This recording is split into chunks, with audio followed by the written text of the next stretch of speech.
You're watching Study with Sudhir. This is your digital classroom. My name is Sudhir. This is an important video for every student to watch, irrespective of which class you are in or which examination you are preparing for. In one of my earlier videos, I had promised that I will do a video in which I basically talk about the basic rules, the basic points that you need to keep in mind when you are preparing your own notes, and that is something very important. It's not going to be a very long video. It will take about 15 odd minutes.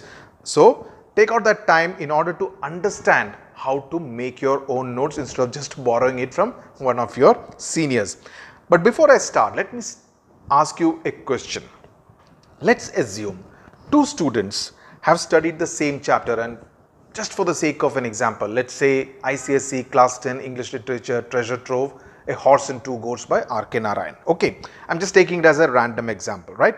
Now, both students have heard the videos on YouTube, like say Study with Sudhir, and understood what the chapter is all about, right? They've also heard their teacher in an online class, okay, understood what he or she has to tell, also read the story a couple of times or more. Now, both students have prepared their own notes on A Horse and Two Goats chapter, but there is a difference. Now, one student has prepared a 4-page note, right? The second student's notes run into 11 pages. Now, my question is, which one do you think is the better one of the two, right? You may think, or at least some of you may think, that the 11 pages are definitely better because they would be much more comprehensive material and therefore they would be more beneficial to the student ahead of the examination. Wrong, because notes by definition, and if I may say by attitude, need to be able to convey to you in a short and crisp manner what the chapter or what the concept is all about. Basically help you revise when you are facing a time crunch, and that's what your state of mind will be just ahead of your examination, right? Now, in fact, one of the expanded forms of note is, and which I like specifically in this context, is nothing other than excellence. NOTE, nothing other than excellence, and that's precisely what we will be trying to arrive at, we will be trying to achieve through these 15 points that I would talk about. The other point I also want to call before I get to the 15 points is, I basically refer to the notes as a love letter of sorts, right? A love letter which you're writing to yourself, right? And I'll tell you exactly why. You need to stay with me right till the end of the video. So now that we have made the ground rules clear, the funda of making quality or efficient notes, let's get down to how to make those notes so that they are of maximum advantage to each one of you. Point number one, know your syllabus, and this is much more important in this particular academic year when the syllabus has been reduced to a large extent in at least some of the subjects. So, when you are making your notes, do not leave out any point that is part of your syllabus, right? Point number two, make your notes in your own handwriting. Yes, for matter of convenience, you can even type out, but most students prefer their own handwriting, and that's the way a student's notes ideally should be, right? This is something very important. As I keep saying, do not follow the Xerox culture of taking notes from your senior and copying those notes and then expecting that it will work like magic for you. And I'll tell you exactly why it will not work like magic for you, because you can see a senior style of making notes and try to adopt the same style if it works for you. But if you're doing it completely and expecting it to work for you, it may not do so in most of the cases. It is your pen that will work the magic for each one of you. Point number three, before you sit down to make your notes, ensure that you have all the material that is necessary in order to do so. It could be your teacher's classroom material, it could be the pointers that you have taken down when you have listened to, say, a lecture from me or from any other quality educational channel on YouTube. You could be having a couple of reference books, your textbook, everything. But do not copy blindly from your textbook, because if you do so, you might as well have read the textbook, right? So do not make the mistake of blindly copying sentences from the textbook that will be a complete waste of your time. But take the textbook merely as a reference point. You could have another reference book also. So use those textbooks and reference books as basically pointers for your notes, right? Now the challenge is to use all this material in an intelligent manner, right? So that you read them only for your revision before the examination, and this has to be a combination of all this material that you have before you. You have read each one of the material, and now you are going to pick and choose the best parts and make it into the best of the best, right? So that you can be the best. Point number 4, if you are writing a definition, again do not copy the exact words from the book, but the keywords, the key points, the keywords is what you need to write. And if you know the keywords, you can always write a sentence using those keywords, right? You could even use abbreviations for the purpose, or symbols, or any other short form that you would be comfortable with. Now see, it's like this. What is the purpose of notes?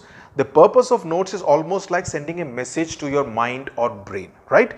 Yes, that we have studied all this in great detail, right? The notes are like a refresher course.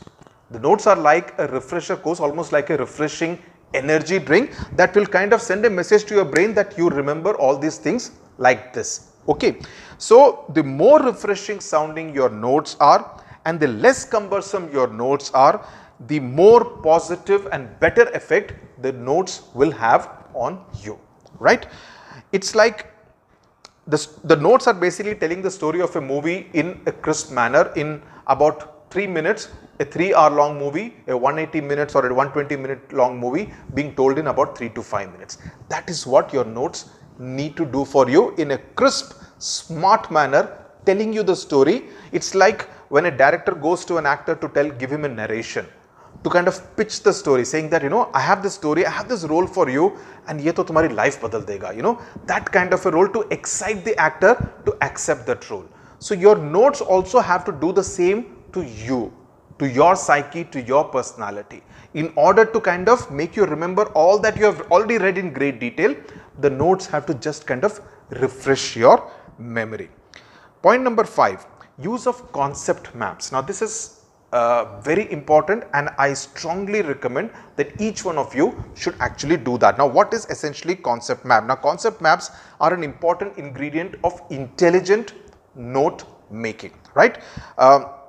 They should include the definitions, they could include an example in order to illustrate what that particular concept is all about. Say for instance, if it's a subject like history, a bit of the relevant background, relevant being the operative word. If it is a subject like biology or physics, your notes should help you kind of understand the science behind the particular phenomena or experiment, right? So that is what a concept map should essentially do as part of your notes. So the trick is that the concept is clear in your head before you get down to mapping it on paper as part of your note making, so that it is useful for you to revise it later, right? Suppose you do something and the first time you use your notes to revise and you realize that this particular way that I have written this note is not working for you, please ensure that you change it so that the next time you revise it even closer to the examination, you do not face the same hurdle. Your notes have to be almost like a work in progress. You need to continuously revise it. If some part you find not being up to the mark, that they are not able to help you recollect what you have already studied in the past, right? Point number 6, usage of diagrams, especially in subjects like physics and biology. Use of flow charts, again in subjects like chemistry. Use of codes, again in subjects like biology, geography, to remember things better. What works for you, you make your own codes, you create your own codes, and everything does not have to be words, which is why I said use diagrams, flow charts, pyramids, anything that works for you and works best according to the concept on which you are creating the notes. Point number 7, your notes should reflect your personality, and this is an important point, and I'll explain why I say so. Because if you can remember a particular complicated formula, or a particular terms in say a subject like biology by using a code from say cricket, like it would work for me, or even using some movie names in order to remember a particular word or term which may be a bit of a tongue twister, right? Do that, which is why I said your notes should reflect your personality. If you are interested in cooking, for instance, your terms could use words from the kitchen area, from cooking, right? And use them. So what works best for you should be part of your notes ingredients as well. They are essentially forming the connection with your mind, right? Which is why I say someone else's notes cannot be the best for you. Your notes cannot be the best for any other person, any of your juniors either, right? Point number 8, use color pencils. This is something which you would be told by a lot of people to highlight instead of the entire page being only in blue or black ink. Highlighting essentially helps in visual memory, and this is, if you see my videos before the 2020 board examinations, you would see that this is a point which I used to keep highlighting, stressing upon, emphasizing that visual memory is something very important. When I was studying along with Tejaswini, a lot of points I would mark on the side of the textbook. And I would keep saying, and in many of the instances, she was able to recall, oh, that page, left side, bottom, left point, we had written something with a pencil, and be able to recollect that particular word or phrase that had been written out there. Trust me, your mind is a very smart thing. It's the smartest thing that God has made. Smarter than any computer in the world. So if you feed it with the right kind of visual memory, trust me, it will be able to retrieve that information for you at the crucial moment. Trust your mind, feed it with the right ingredients, feed it with the right diet, it will actually help you, right? So that is something which you should actually develop over a period of time. Apart from the fact that you use a highlighter to underline keywords, you could use circles, you could use boxes again, so that it kind of hits your eye more and stays in your memory that much better. You do not miss out on any important word on the page.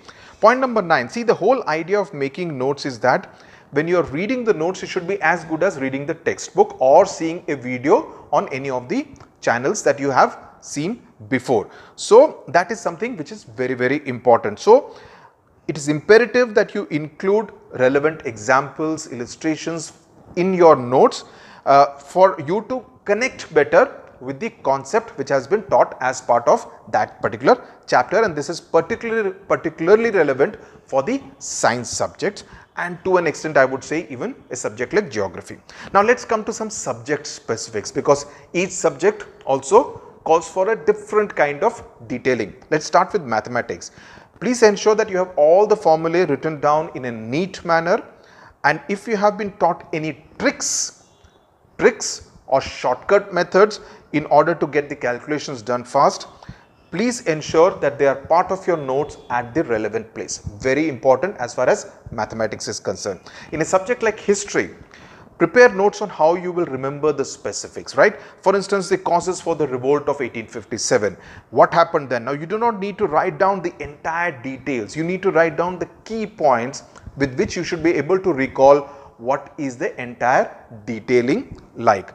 You could write some critical dates, not all the dates. Critical dates, just kind of circle it so that again it stands out and you can use it in your answers. Personalities, again put them in square boxes so that you can use them in your answers. Again here, like in geography or biology, you could use codes also in order to be able to remember. Codes in fact are much more important. Point number 12 in a subject like civics, and here I would say flowcharts or pyramid, for instance the powers of the Prime Minister of India, pyramids, flowchart, tabular form, these kind of things help in better retention as far as your memory is concerned. And keep your notes simple. Keep your notes simple, not very complicated, because if you keep them complicated, that will only defeat the entire purpose.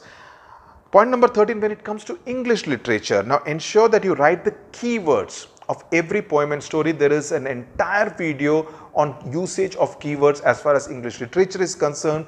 please have a look at the video on the channel. All you need to do is to go to the search bar, put in that keyword, and you'll get the relevant video. Everything is out there on Study with Sudhir. So you need to do that. You need to write the basic points of the critical analysis of the particular poem or story, and you write that in point form so that you know the basic points, and then you can expand it. And I would expect that all of you will have good vocabulary so that you use that good words and also the right grammar in order to make your answer look good. 14th point, leave enough space at the top, the bottom, on the two sides. And why am I saying this? Because when you are actually revising your notes, you will feel like constantly scribbling something else which may occur to you when you are actually revising your notes, right? So ensure that you have space left on all the four sides wherein you can actually do that. So please leave those margins on the four sides where you can highlight a particular point or add a particular point. You can hashtag something, right? You can even hashtag something saying that hashtag superstar formula, hashtag important point, hashtag brilliant point, right? In order to again motivate you and kind of your notes, as I keep saying, reflect your personality. Finally, there is absolutely no harm if you actually use your own notes to motivate you. Write motivational messages all over the place. They are your notes. I mean, they are not going to be submitted somewhere to kind of get you marks in a project, right?